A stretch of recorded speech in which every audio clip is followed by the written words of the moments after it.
Hi guys, you are watching Pharmacy Tayyib official YouTube channel. I am pharmacist Tayyib. तो अल्हम्दुलिल्लाह bio pharmaceutics lecture series आप देख रहे हैं। लेक्चर नंबर 3 आज हम पढ़ने जा रहे हैं। प्लाज्मा टाइम कर्व को अच्छे से पढ़ेंगे।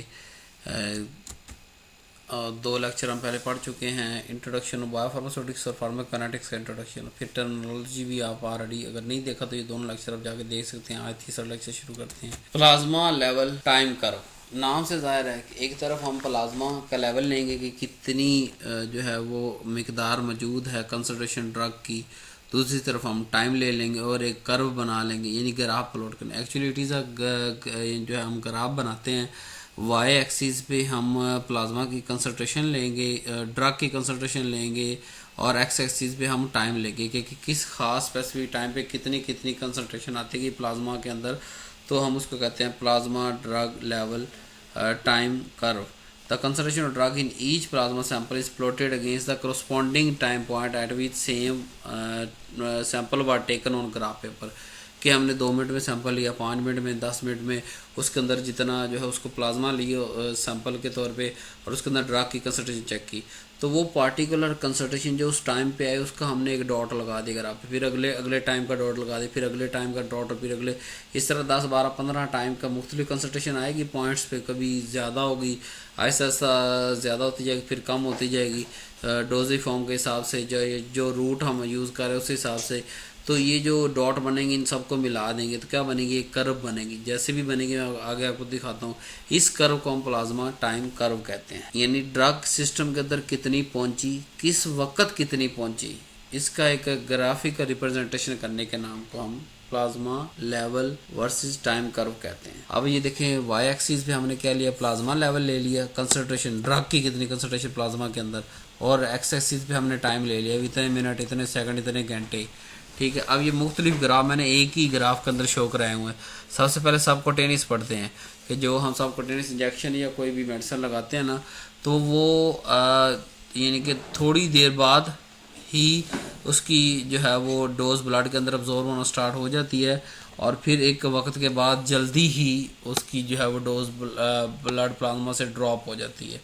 अगर हम इसके बाद देखें आईएम को, आईएम बनिस्बत सबकोटेनियस से पहले यानी कि प्लाज्मा के अंदर पहुंच जाता है, और ब्लड के अंदर प्लाज्मा के अंदर पहुंच मतलब ब्लड के अंदर पहुंच गया, यानी वो बायो अवेलेबल हो गया, और ज़्यादा देर तक रहता है, लेकिन जो है वो यकदम से एलिमिनेट हो जाता है। तो ये आईएम की कर्व क्या है कि जल्दी अब्जॉर्ब हुआ, ब्लड प्लाज्मा तक पहुंचा, और जो है वो जल्दी से एलिमिनेट हो गया। अगर हम आईवी की बात करें तो ये सिंगल कर्व आईवी की आ रही। ठीक है। क्या मतलब कि 100% ये वो यकदम से अवेलेबल हुआ और फिर आहिस्ता आहिस्ता एलिमिनेट हो गया। तो सिर्फ इसलिए ये आईवी के अंदर एलिमिनेट कर्व है, ये सीए वाली, कि यहाँ इस टाइम पे स्पेसिफिक टाइम पे 100% इसकी होगी, और आहिस्ता आहिस्ता वक्त के साथ साथ इसकी कम होगी। अब ऑरल, जिस पे हमने सबसे ज़्यादा बात करनी है, कि ये सबसे पहले स्टार्ट होना शुरू होता है, लेकिन आहिस्ता आहिस्ता आहिस्ता आहिस्ता इसका कंपाउंडिंग इफेक्ट, या आहिस्ता आहिस्ता जो है ये ब्लड के अंदर अकोमुलेट होता है, लेकिन एज़ कम्पेयर टू आईएम ये कम होता है। लेकिन इसकी जो एलिमिनेशन कर्व वो भी थोड़ी सी लंबी है, ये देखें यहाँ ऐसे लंबी है। तो क्या हो रहा है कि मतलब ये ज़्यादा देर तक रिस्पॉन्ड प्रोड्यूस कर सकता है ऑरल। तो ये सारे ग्राफ अलग अलग बनते हैं, लेकिन मैंने एक ग्राफ के ऊपर आपको बना के समझा दिए ताकि आपको सबकोटेनियस, ऑरल, आईएम और आईवी के दरमियान फ़र्क महसूस हो सके कि किसकी अब्जॉर्प्शन कर्व मौजूद है। ये पहले वाली सारी अब्जॉर्प्शन कर्व कहलाती हैं। ये वाली जो पहला हिस्सा है ना, ये अब्जॉर्प्शन कर्व है, ये आगे वाले एलिमिनेशन कर्व है। इन दोनों को इकट्ठे ही लिखते हैं। एक्चुअली हम क्या करते हैं, यहाँ पे लेते हैं, यहाँ जी 5 सेकंड पे कितनी, 5 मिनट के अंदर कितनी कंसंट्रेशन है, नुक्ता लगा दिया, फिर अगले मिनट पे कितनी है, फिर नुक्ता लगा दिया, फिर अगले मिनट पे कितनी, फिर नुक्ता, इस तरह नुक्ते लगाते लगाते लगाते हम इसके ऊपर पूरी ऐसे कर्व ड्रा कर लेते हैं। तो आईवी के अंदर क्या सिर्फ एलिमिनेशन कर्व है, बाकी सब के अंदर अब्जॉर्प्शन कर्व और एलिमिनेशन कर्व दोनों मौजूद होती हैं। अब ये आगे जो हमारे पास ग्राफ, वही उसको हमने ऑरल का ले लिया। अब ये कौन सा, आपने फ़ौरन से बताना है कौन सा ऑरल है, ये कि आहिस्ता आहिस्ता अब्जॉर्ब हो रहा है और फिर जा रहा है। अब इसके अंदर हम कुछ और देखेंगे, वो चीज़ क्या देखेंगे कि अगर आप ऊपर देखें तो MTC है, यानी मिनिमम टॉक्सिडोज, यानी इससे तो कम रहनी चाहिए कंसंट्रेशन, और जो है वो, और नीचे वाला जो आप देखेंगे मिनिमम इफेक्टिव कंसंट्रेशन, के कम से कम कितनी मिकदार खून में पहुंचे और वो थेरेपेटिक इफेक्ट शो करेगी, इसे कहते हैं मिनिमम इफेक्टिव। और मिनिमम टॉक्सी कहाँ से कहाँ साइड इफेक्ट शुरू हो जाएंगे। तो ये कहता है, ये देखिए आहिस्ता आहिस्ता अब्जॉर्प्शन कर्व ऊपर जा रही है, खास हद तक यहाँ टच करेगी। जैसे ये absorption curve minimum effective concentration को टच करेंगे, मतलब थेरापेटिक इफेक्ट शो होना शुरू हो गया, और आहिस्ता आहिस्ता थेरापेटिक इफेक्ट जो है वो बढ़ता गया। ये वाला वो पॉइंट, मैक्सिमम पॉइंट जितनी ब्लड में सबसे ज़्यादा कंसंट्रेशन पॉइंट, इस कंसंट्रेशन को सी मैक्स कह दिया, और इसी के एग्जैक्टली जो टाइम आएगा हमारे पास वो टी मैक्स कहलाएगा, कि वो टाइम जिस पे मैक्सिमम कंसंट्रेशन अवेलेबल थी वो क्या होगा, टी मैक्स। और जो कंसंट्रेशन आई मैक्सिमम ब्लड के अंदर, यानी कि प्लाज्मा के अंदर या ब्लड के अंदर, तो वो उसको हम कहेंगे सी मैक्स। फिर आहिस्ता से ये एलिमिनेशन कर्व भी निकलने शुरू होगी। इस अब्जॉर्प्शन कर्व के अंदर क्या होता है कि ड्रग जो है वो ब्लड के अंदर ज़्यादा यानी कि बायो अवेलेबल हो रही होती है एज कम्पेयर टू एलिमिनेशन के, एलिमिनेट कम हो रही होती है, इसलिए वो आहिस्ता से हमें कर्व बढ़ती हुई नजर आती है। लेकिन जैसे मैक्सिमम कंसंट्रेशन को टच करती है फिर हमारे पास एलिमिनेशन रेट ज़्यादा हो जाता है और अब्जॉर्प्शन रेट कम हो जाता है, इसलिए वो कर्व आहिस्ता से नीचे।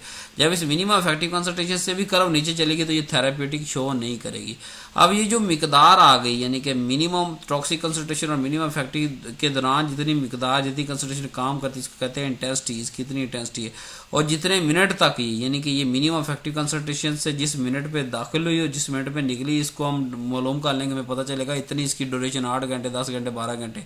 और इस पूरे ग्राफ को एरिया अंडर द कर्व कहते हैं, यानी ये पूरा सारा जो हमने हाईलाइट किया वो पूरे का पूरा जो है वो कर्व के नीचे वाला सारा एरिया क्या है, area under the curve. Area under the curve कोई नई चीज़ नहीं है, AUC क्या है ये जो, और area under the first moment curve अगर आप बात करें तो वो क्या होता है कि, और प्लाज्मा को कंसंट्रेशन के साथ मल्टीप्लाई करके, यानी कि यहाँ कंसंट्रेशन की बजाय हम कंसंट्रेशन टाइम का प्रोडक्ट यहाँ पे लिखते हैं और यहाँ पे टाइम लिखते हैं, उससे रिस्पेक्टिव टाइम, और जो हमारे पास आएगा वो area under the first moment curve आ जाएगा, AUMC। वो AUC क्या होता है, ये पूरे का पूरा, इस पूरे एरिया अंडर द कर्व कहते हैं। तो मिनिमम इफेक्टिव कंसंट्रेशन क्या होती है, वो कम से कम कंसंट्रेशन जो प्लाज्मा में पहुंचे और काम करना, इन थेरेपेटिक इफेक्ट करना शुरू कर दे या फार्माकोलॉजिकल इफेक्ट करना शुरू करते हैं। मिनिमम टॉक्सिक वो कम से कम कंसंट्रेशन जिसके अंदर टॉक्सिक या साइड इफेक्ट शो होना शुरू हो, टॉक्सिक इफेक्ट शो होने शुरू हो जाते हैं। सी मैक्सिमम वो कंसंट्रेशन जिसमें मैक्सिमम कंसंट्रेशन अब्जॉर्व हुई है, और जो अब्जॉर्प्शन का डायरेक्टिव पॉइंट जितनी ज़्यादा अब्जॉर्प्शन होगी उतना ज़्यादा सी मैक्स की वैल्यू आएगी। टाइम मैक्स वो खास, टी मैक्स मतलब वो खास टाइम जिस पे हमें सी मैक्स अचीव हुई उसे टी मैक्स कह देंगे। ऑन सेट वो पॉइंट जहाँ पे वो मिनिमम इफेक्टिव कंसंट्रेशन को उसने टच किया था, जैसे ही टच किया वहाँ से काम स्टार्ट हो गया, उस पॉइंट को हम ऑन सेट ऑफ एक्शन कहेंगे। ये देखिए मैं दोबारा दिखाई है आपको, ठीक है, ये भी ओरल की ही है, ठीक है। यहाँ देखिए इधर कंसंट्रेशन है माइक्रोग्राम पर ml, यहाँ हमने टाइम लिया हुआ है। ये जो पॉइंट है ये वाला, ये जो पॉइंट जहाँ से यानी कि अब्जॉर्व होते ऐसे हम पहले पॉइंट लगा लेते हैं, फिर ऊपर से हम इसको मिला ले देते हैं। ये जो पॉइंट जब मिनिमम इफेक्टिव कंसंट्रेशन उसने क्रॉस की, इस पॉइंट को हम ऑन सेट ऑफ एक्शन कहते हैं कि यार 15 मिनट में उसने अपना काम करना शुरू कर दिया, इसने आधे घंटे में अपना काम शुरू कर दिया। ऑन सेट ऑफ एक्शन मतलब काम शुरू हो गया, तो वो एक खास टाइम के बाद ही होगा ना। और फिर ये टी मैक्स है, सी मैक्स है, मैक्सिमम कंसंट्रेशन, और इन दोनों के दरमियान का जो टाइम है ड्यूरेशन ऑफ एक्शन के कितने मिनट तक ये इस मिनिमम इफेक्टिव कंसंट्रेशन के रेंज से ऊपर रही, इसको ड्यूरेशन ऑफ एक्शन कह देंगे। और जैसे ये नीचे क्रॉस की मिनिमम इफेक्टिव कंसंट्रेशन, इसे टर्मिनेशन ऑफ एक्शन कह देंगे। इस टाइम को नोट कर लेंगे इतने मिनट में भाई इसका काम खत्म हो गया। ये आगे तो एलिमिनेट ही हो रही है ना, एलिमिनेशन रेट ज़्यादा हो गया। अब ये जो मिनिमम इफेक्टिव कंसंट्रेशन और मिनिमम टॉक्सिक कंसंट्रेशन के दरमियान जो हमारे जो रेंज आ रही है, मतलब कम से कम इतना ज़्यादा से ज़्यादा इतनी देर, इसे थेरेपेटिक रेंज कहते हैं कि इसके अंदर हमें थेरेपेटिक इफेक्ट आने हैं, फार्माकोलॉजिकल इफेक्ट आने हैं। इससे ऊपर जाएंगे टॉक्सिक, इससे नीचे जाएंगे सब थेरेपेटिक। टर्मिनेशन जहाँ पे काम खत्म हो गया उस टाइम को नोट करेंगे। Therapeutic range minimum effective concentration और मिनिमम टॉक्सिक कंसंट्रेशन के दरमियान जितनी रेंज थेरेपेटिक। पीक टाइम यानी it is time required for a drug from time of administration to reach minimum, कि वो कम से कम टाइम जब वो मिनिमम इफेक्टिव कंसंट्रेशन से ऊपर चला जाता है उसको कहते हैं पीक टाइम। कि यहाँ से शुरू हो गया, इसका काम स्टार्ट हो गया, यानी थेरेपेटिक इफेक्ट शो हो गया, उसको पीक टाइम या on set of action same होता है। यानी जिस मिनट पे ऑन सेट ऑफ एक्शन हो रहा है ना, उसी मिनट को हम पीक टाइम भी कहते हैं कि यहाँ से पीक शुरू हो गई, यहाँ से काम शुरू हो गया। इंटेंसिटी कितनी कंसंट्रेशन दोनों के दरमियान रही, high plasma drug concentration produce greater, जितनी ज़्यादा इंटेंसिटी होगी, मिकदार होगी, उतना ज़्यादा फार्माकोलॉजिकल इफेक्ट आएगा। ठीक है, आगे एरिया अंडर द कर्व मैंने आपको समझा दिया कि एक तरफ हमने कंसंट्रेशन ली ड्रग की प्लाज्मा के अंदर, दूसरी तरफ टाइम लिया, उसकी कर्व बनाई, उस कर्व के नीचे सारा जो एरिया उसे एरिया अंडर द कर्व कहेंगे। उसको मैं आपको ग्राफ भी सारे बनाने भी सिखाऊंगा और उसकी कैलकुलेशन भी सिखाऊंगा इंशाल्लाह नेक्स्ट वीडियोस में। ये प्रोपोर्शन होती है अब्जॉर्प्शन, जितनी अब्जॉर्प्शन ज़्यादा होगी उतना एरिया अंडर द कर्व ज़्यादा होगा।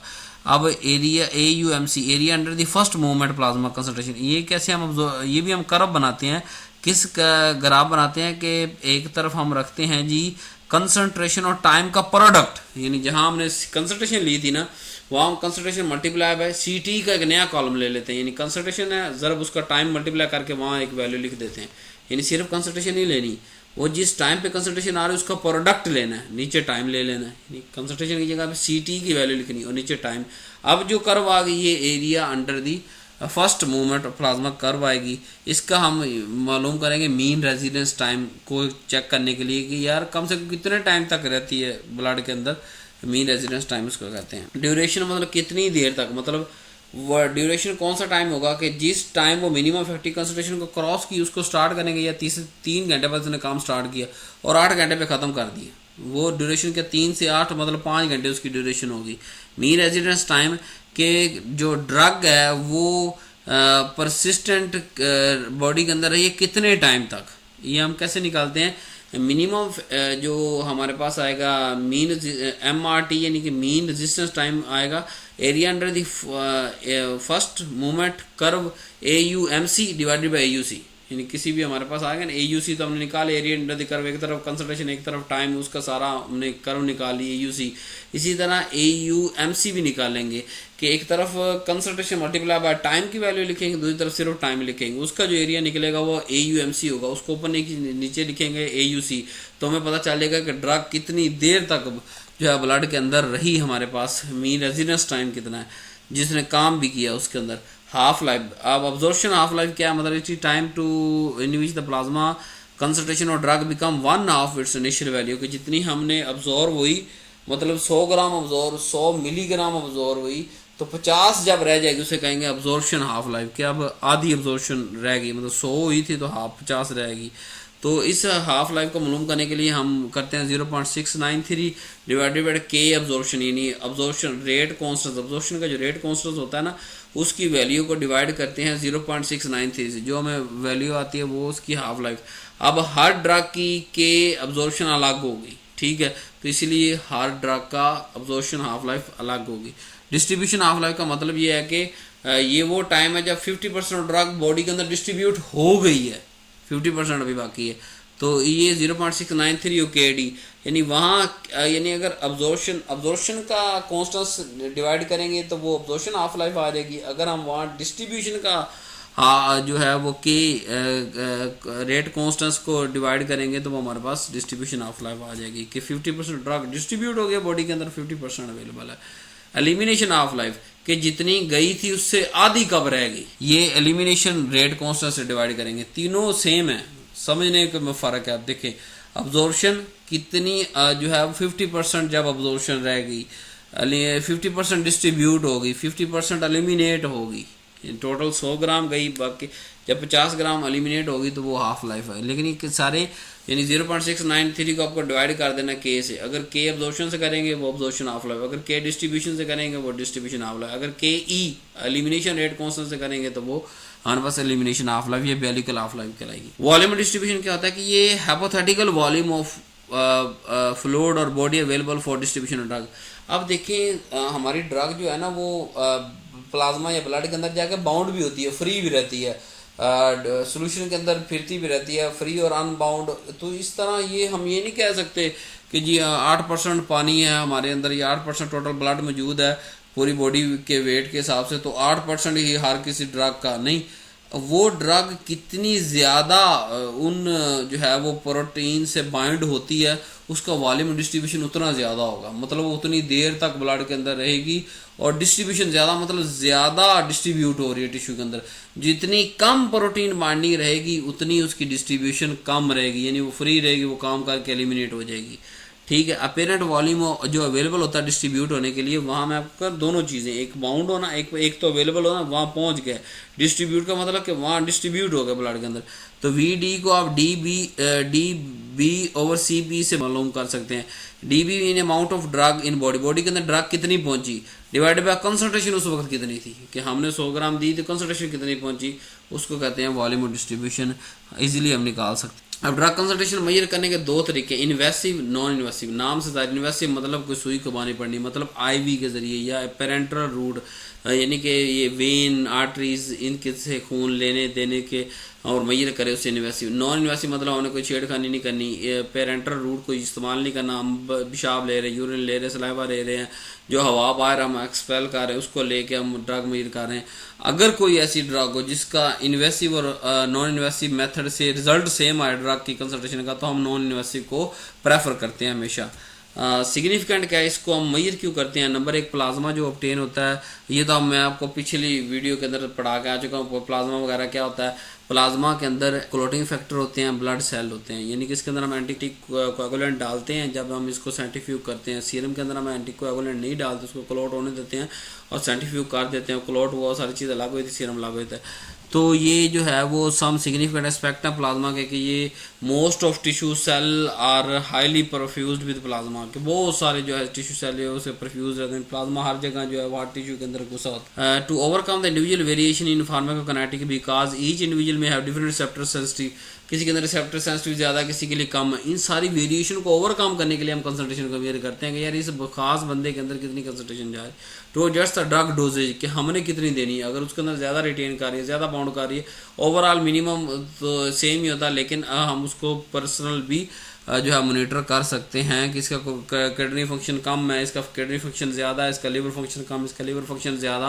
तो हम measurement of plasma concentration measure करके उस इंडिविजुअल की डोजेज को, रजीम को डिसाइड करते हैं कि यार इसे 6 घंटे के बाद देनी, नहीं इसे 3 घंटे के बाद देनी, इसे 1 दिन के बाद देनी। तो ये सारी टर्मिनोलॉजी थी। कल से इंशाल्लाह प्रॉपर लेक्चर आपका स्टार्ट हो रहा है। ये हमारे पास एक पहला कॉन्सेप्ट था प्लाज्मा टाइम कर्व का, इसकी पूरी प्रैक्टिकल मैं आपको आगे ग्राफ बना के एक एक नोट करके समझाऊंगा। यहाँ सिर्फ आपको गो थ्रो दिया है, ऑन सेट, ड्यूरेशन, इंटेंसिटी, इन लफ्ज़ों का आपको मतलब समझ आ जाए। एक इंशाल्लाह कल हम एक जो है प्रोटीन बाइंडिंग या इस तरह के मुख्तलिफ टॉपिक्स स्टार्ट करते हैं और आपको इन बहुत इंटरेस्टिंग लगेगा। तो ये लास्ट में हमारी अपनी वेबसाइट है जी, मेरी अपनी ज़ाती है, आप इससे परचेज़ करें जो करना चाहते हैं, www.ibnsultanpharmacy.com। बेफिक्र होकर गारंटी 100% गारंटी है आपको, ओरिजिनल चीज़ और लो प्राइस पे all over the Pakistan delivery आपके घर बैठे आपको मिल जाएगी विद इन 24 घंटे। थैंक यू वेरी मच, अल्लाह हाफिज़।